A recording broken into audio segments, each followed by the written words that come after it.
বলতেছি আমি যে গোসল করব, গোসলের আগে কি ওযু কইরা পরে কাপড় পাল্টাইলে কি আবার ওযু করতে হইব নাকি গোসলে ওযু হয়ে যাবে? জি, সাথেই থাকুন, জানাবার চেষ্টা করব ইনশাআল্লাহ তাআলা। মোহতারাম, এই প্রশ্নটার উত্তর জানবার পূর্বে আমরা আগের প্রশ্নের উত্তর জানব। প্রশ্নটি হলো ৪ রাকাত নামাজের ক্ষেত্রে বা ৩ রাকাত বা যেকোনো নামাজে জামাতে আমি ১ রাকাত যদি পাই, বাকি নামাজ কিভাবে আদায় করব? এখানে বাকি নামাজ ১ রাকাত পাওয়ার পরে ইমাম সাহেব যখন সালাম ফিরাবেন, সালাম ফিরানো শেষ হওয়ার পরে সে দাঁড়িয়ে যাবে। আল্লাহু আকবার বলে দাঁড়িয়ে গিয়ে সে যেহেতু ১ রাকাত পেয়েছে, তাকে মনে করতে হবে যে আমি নামাজের শুরু থেকেই ১ রাকাত পেয়েছি। তখন সে আর ১ রাকাত পড়ে আবার সে বৈঠকে বসবে।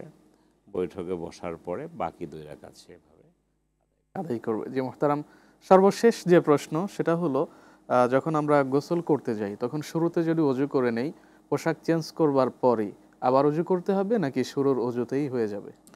সেক্ষেত্রে অনেকেই এটা মনে করে যে গোসলের অজু করে যদি কেউ আ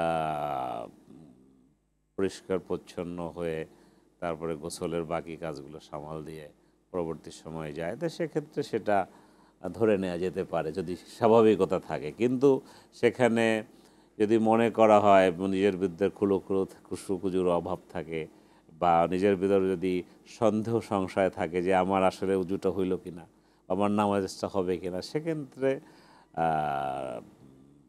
অজু করে নেওয়া যেতে পারে। তবে আল্লাহ রাব্বুল আলামিন যে অজুর ব্যাপারে কোরআন শরীফে বলছে ফাগসিলু ওজুহাকুম ওয়া আইদিয়াকুম আমসাহু রুউসাকুম, এই যে আল্লাহ তাআলা ৪টা বিষয়ের কথা বলছে, তো হাত ধৌত করতে হবে, তারপরে মুখমণ্ডল ধৌত মুখমণ্ডলে করতে হবে, মাথা মাসাজ মাথা করতে মাসে হবে, করতে হবে, তারপরে পায়ের টাকনু পায়ের পর্যন্ত। টাকনু পর্যন্ত। তো এই যে ৪টা বিষয় কিন্তু গোসলের মধ্যে কিন্তু চলে আসে যদি শুরুতে গোসল করে অজু করে নেয়, তো সেক্ষেত্রে পরবর্তী অজু করা প্রয়োজনীয়তা, অর্থাৎ গোসলের পূর্বে অজু করলে হ্যাঁ, পরে আর অজু করার প্রয়োজন নেই, প্রয়োজনীয়তা যেহেতু নেই। গোসলের মধ্যে তো এগুলো রয়ে গেছে এবং সেহেতু শুরুতে করেছে। অজু করে কিন্তু নিয়েছে। যদি সন্দেহ সংশয় থাকে, তার ভিতর খটকা লাগে যে আসলে আমি প্রকৃতপক্ষে অজু করেছি হয় কিনা, কিনা। সেক্ষেত্রে সন্দেহ সংশয় দূর করে তাকে কিন্তু ইবাদত বন্দেগীতে মনোনিবেশ করা